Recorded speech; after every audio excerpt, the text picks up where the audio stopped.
Nesse módulo, a gente vai conversar sobre um assunto muito importante quando a gente fala de resiliência de aplicações, que são as filas e mensageria. Só que para que a gente possa entender o que é uma fila e o que é mensageria, seria interessante que antes a gente relembrasse a diferença entre programação síncrona e programação assíncrona. Então vamos imaginar que o seu sistema tem um módulo que gera relatórios, né? A gente pode, por exemplo, obter o relatório das últimas vendas da semana, do mês, do semestre, do ano. Então, nesse exemplo hipotético aqui, a gente está pegando todos os dados do mês janeiro de 2010 até o mês maio de 2025. Ou seja, a gente está falando aqui de pelo menos 15 anos de dados, né? Então, esse processo para o banco de dados ele é bastante pesado, porque a gente vai ter que consultar aqui, muitas vezes, milhões de registros.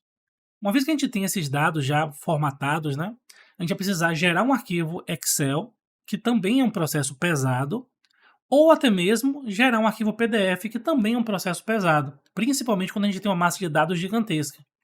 Então, todo esse processo aqui, ele vai ser feito sequencialmente. Por exemplo, eu vou vir na minha aplicação vai no banco de dados, esse processo vai demorar alguns segundos, né? Vamos até colocar aqui ó, um íconezinho só para simbolizar que esse processo pode demorar um pouquinho.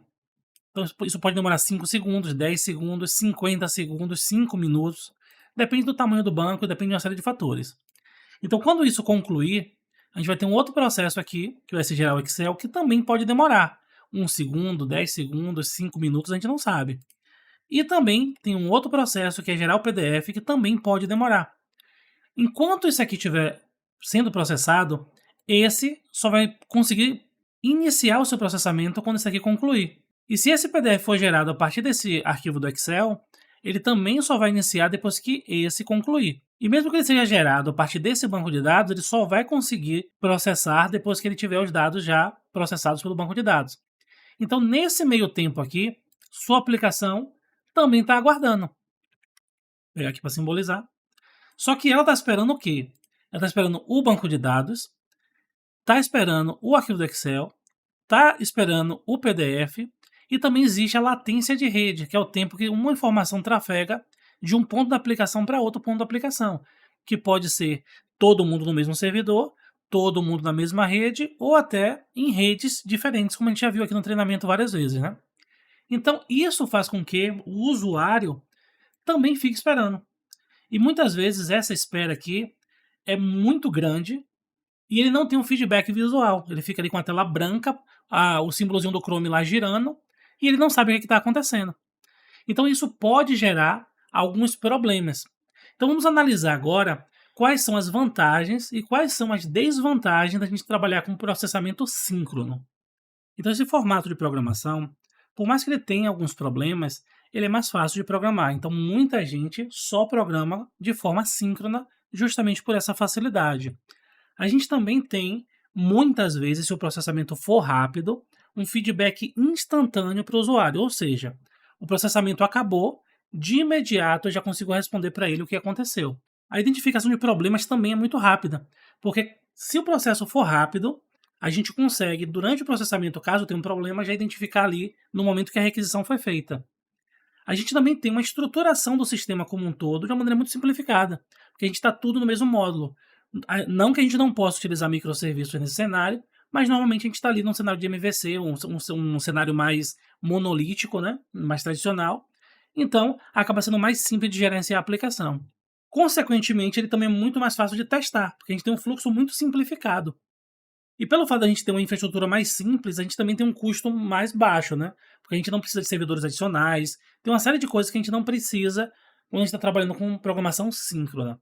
Porém, como tudo na vida, a gente também tem efeitos colaterais. Então, quais são possíveis desvantagens dessa abordagem? A gente pode fazer com que o usuário espere por muito tempo. E ele pode, inclusive, desistir do processamento, dependendo do que seja, né?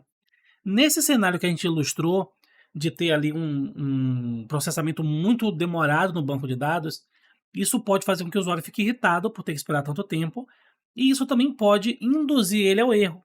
E como a gente não dá um feedback logo de imediato, ele pode imaginar, né, pode entender que a aplicação travou, que a aplicação caiu, e normalmente quando acontece esse tipo de coisa, o que o usuário faz? Ele fica no F5 várias vezes. Então esse processo de ficar dando vários F5, a gente já viu que vai ficar criando várias requisições novas para o servidor e isso pode sobrecarregar o servidor.